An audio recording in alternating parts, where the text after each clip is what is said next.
G'day guys, as we're getting to the pointy end of the season and we're about maybe days away from picking, I thought it was important to mention a couple of ways that we do sampling and how we know that the grapes are ready to be harvested.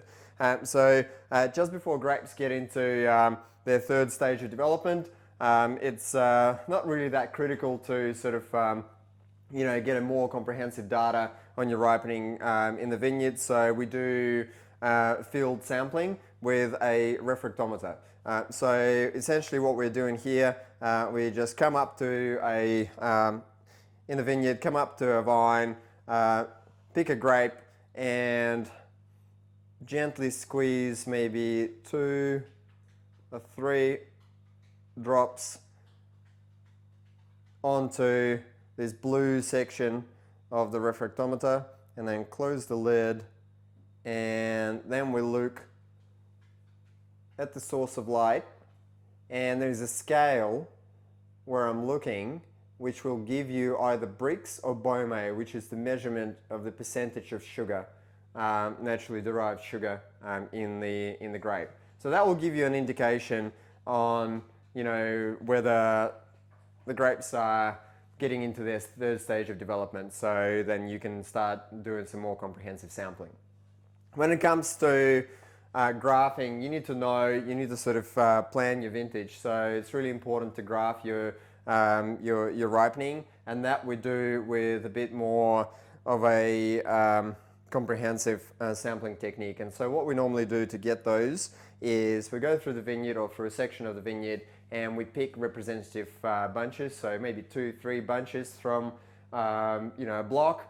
Then we take them to the lab, we give them a bit of a squeeze, mix the juice from the 2-3 bunches in one sort of homogeneous mixture, and then we run our vitals, as we call them. So what we're interested in is Baume reading and the pH at this time, so we can graph and see how the ripening is going.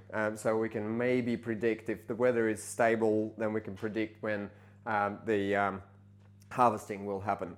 So in this case, I've got a block from Bellarada Vineyard Pinot Noir MV6 clone, and I've got 3 sections. So I've got the top of the hill, I've got the middle of the hill, and I've got the lower section of the hill. Another critical part of sampling is flavor, and that you do by tasting once you're done with your analysis. So we've got 3 sections of the vineyard here, the lower part, the middle part, and the top part of the block. And as we can see, the analysis came in slightly different. So I want to taste what's actually happening here.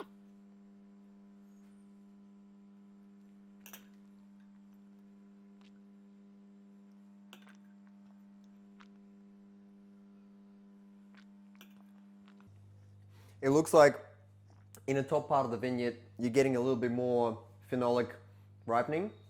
And that's not surprising because the top part of the vineyard would normally get a little bit more sunshine, and phenolic ripening will happen faster. In the bottom part of the vineyard, I tend to see a little bit more acid, and once we put everything together, that should give us a more natural balance. Having looked at these vitals and having tasted the 3 different sections of the vineyard, I'm convinced that we'll be picking roughly about Tuesday, Wednesday next week. And of course, I'm excited to share more of this journey with you, so stay tuned.